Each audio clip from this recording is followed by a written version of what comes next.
वालेकुम स्टूडेंट्स, उम्मीद है आप सब खैरियत से होंगे। आज उर्दू अलिफ में हम दरसी किताब के सबक नंबर 5 हमारे वतन का निशान का मुताला करेंगे और अल्फाज मानी लिखेंगे। ये नज़्म दरअसल एक कौमी नगमा है।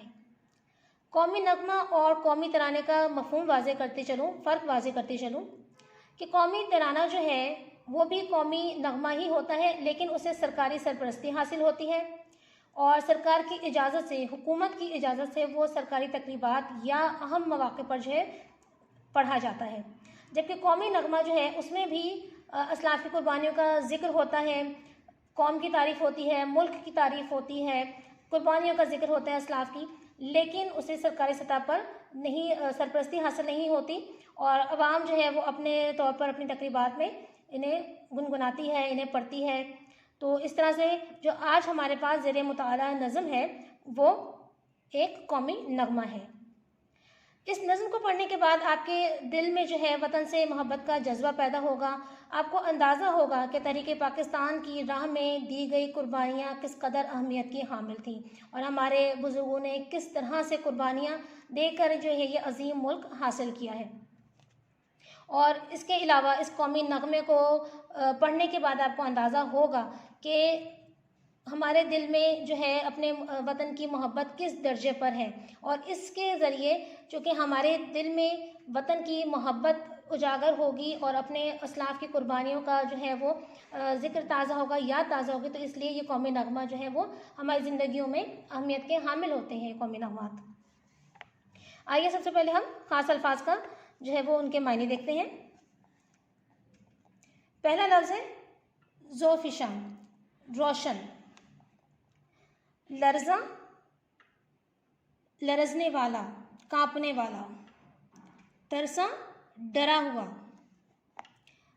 सरनिगू, सर झुकाए, झुका हुआ सर यानी, तेग़े रवा, चलती हुई तलवार, तेग का मतलब तलवार, रवा चलती हुई, जबीन पेशानी माथा, मुनव्वर रोशन, फिरोज़ा रोशन, थर्राना डर से कांपना, कोह दमन पहाड़ और वादी, कोह का मतलब पहाड़, वाव हरफ अतफ है और दमन दामन यानी वादी, अबद हमेशा, रोज़े क़यामत, हैबत रोब डर।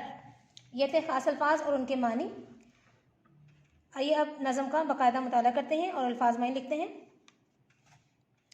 पहला बंद है, इससे रश्के फ़लक है ज़मीने वतन, इससे रोशन हुई है जबीने वतन। रश्के फ़लक यानी फ़ख्र आसमान।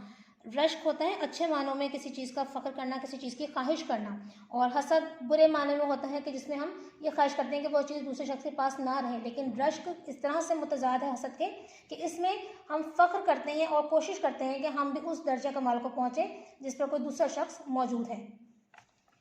फ़लक आसमान, जबीन वतन, वतन की पेशानी, जबीन का मतलब पेशानी माथा, ज़र्रा ज़र्रा वतन का हुआ ज़ोफ़िशा, ज़ोफ़िशा यानी रोशन, ये निशान ये हमारे वतन का निशान।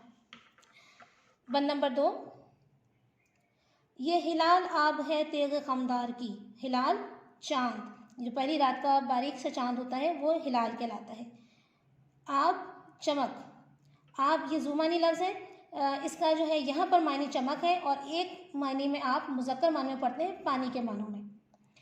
तेग तलवार, खमदार मुड़ी हुई, तेग खमदार ये मुरक्कब इजाफ़ी है जिसे हरफ इजाफ़त के साथ मिलाकर मुरक्कब बनाया गया है। ये सितारा चमक बख्त बेदार की, बख्त किस्मत, बेदार जागी हुई, ये भी मुरक्कब इजाफ़ी है। ये निशा कौम की सितवतों का निशान, सितवत होता है शान और शौकत, ये निशा ये हमारे वतन का निशान, यानी कि अब आपको इस नज़्म के मुताले से अंदाज़ा हो रहा है कि ये कौमी नगमा जो है ये हमारे कौमी परचम के बारे में भी है। ये निशा जिससे लर्ज़ां थे रूम व अजम, लर्ज़ां थे लरजते थे, काँपते थे, अजम ईरान या गैर अरब ममालिक। ज़्यादातर जो है लुग़वी मतलब जो है इसका गैर अरब ममालिक ही है, यानी कि अरब जो हैं अपने आप को इल्म फ़ज़ल में बेहतरीन समझते थे और बाकी तमाम अक़वाम को जो है वो अपने से कमतर समझते थे, तो उनको अजम कहते थे, गैर ममालिक को, दूसरे ममालिक को, क्योंकि अजम का मतलब था गूंगा, यानी कि वो इल्म फ़ज़ल में बेहतर नहीं थे, उनको बोलने का तरीका नहीं था, लेकिन अरब ही समझते थे कि वो ज़बान लिसान में जो है वो फ़सीह व बलीग हैं, तो इसलिए वो दूसरे जो है अक़वाम को अजमी कहकर पुकारते थे। ये निशान जैसे तरसा थे खाकान व जम, तरसा थे डरे हुए थे, खाकान रोम की इब्तदाई हुकूमत में जो है ये खाकान इनके बादशाहों का लक़ब था, जिसे बाद में चीन के बादशाहों ने भी अपने लिए इस्तेमाल करना शुरू किया। और खाकान का लुग़वी मतलब होता है शहनशाह, बड़ा बादशाह, ज़बरदस्त बादशाह। और जमशेद मुकम्मल है, ये इसकी इस्तिलाह जो है वो मुख़फ़्फ़फ़ है ये जमशेद का, और ईरान के बादशाह का नाम जो है वो जमशेद था, जिससे उसे जम कहता है। और इसका एक बड़ा मशहूर जो है वो प्याला भी जामे जम जो है वो भी बड़ा मशहूर है, और तारीख़ कहती है कि उस प्याले में जो है वो आने वाले हालात वाक़यात या माजी के वाक़यात देख लिया करता था। तो इस तरह की जो है रिवायात भी बाज़ हमें ये बादशाह जमशेद के बारे में मिलती हैं।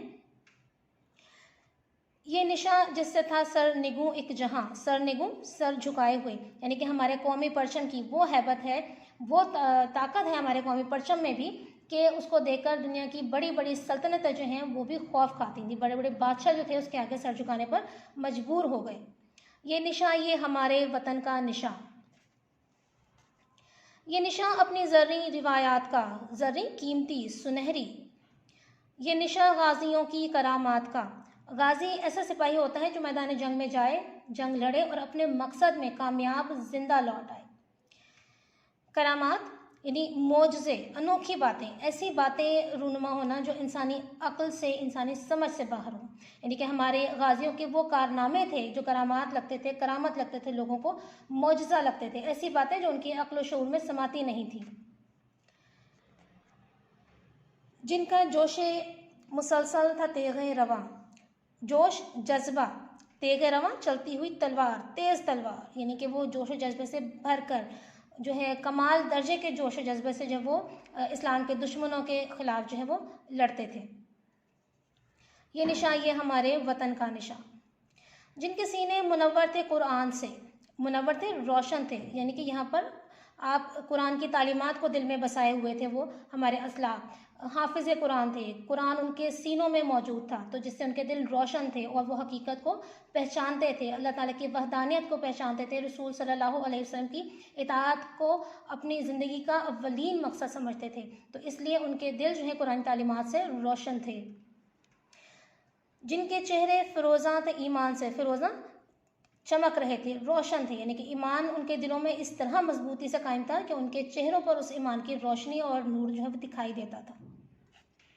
जिनकी हिम्मत कवि, जिनकी कुव्वत जवां, कवि मजबूत, कुव्वत ताकत, ये निशान ये हमारे वतन का निशान। उनकी हैबत से सहरा भी घबरा गया, हैबत से, रोब से, दबदबे से, सहरा रेगिस्तान, घबरा गया, परेशान हो गया। लर्ज़े कोहो दमन दश्त थर्रा गया, लर्ज़े कांपे, कोह पहाड़, वाव और दमन वादी, कोहो दमन पहाड़ और वादी, यानी कि दुनिया का कोना कोना जो है उनकी दहशत से, उनके हैबत से, उनके रोब दबदबे से कांपने लगा, लरजने लगा। दश्त सहरा, थर्रा गया, कांप गया, हिल गया, कांप उठी ज़मीन, झुक गया आसमां, ये निशान ये हमारे वतन का निशान। ये हमेशा यूं ही लहलहाता रहे। अब यहाँ पर ये दुआया अंदाज जो है जमीलुद्दीन आली ने इख्तियार किया है। जगमगाता रहे, ज़ौ दिखाता रहे, ज़ौ दिखाता रहे नहीं, चमकता रहे, रोशन रहे, रोशनी फैलाता रहे। ये अबद तक रहेगा यूं ही ज़ोफ़िशां, अबद तक, क़यामत तक, हमेशा, ज़ोफ़िशां रोशन, यानी कि यहाँ पर कौमी परचम के हमेशा लहराते रहने की दुआ जो है वो जमीलुद्दीन आली कर रहे हैं। और इसका मकसद ये है कि हमारा मुल्क जो है दुआ कर रहे हैं कि ता क़यामत सलामत रहे, क्योंकि परचम जो है वो किसी भी कौम की आज़ादी की अलामत होता है। जब तक हमारा परचम लहराता रहेगा, अपनी बहार दिखाता रहेगा, तो हम एक आज़ाद कौम हैं, क्योंकि ग़ुलाम कौमों का कोई परचम नहीं होता, वो आज़ाद नहीं होती, तो इसलिए उनका कोई परचम नहीं होता। परचम जो है वो आज़ादी की अलामत है, इसीलिए यहाँ पर शायर ने दुआई अंदाज इख्तियार किया है कि हमारे परचम को भी अल्लाह ताला जो है हमारे मुल्क की तरह हमेशा सलामत रखे, ताकि हमारी आज़ादी का निशान बनकर ये दुनिया में लहराता रहे। तो जमीलुद्दीन आली का लिखा हुआ ये कौमी नगमा आपने खुद भी पढ़ना है, इसके अल्फाज मानी को आपने अच्छी तरह से ज़हन नशीन करना है। और अगले सबक तक के लिए इजाज़त दीजिए। अल्लाह हाफ़िज़।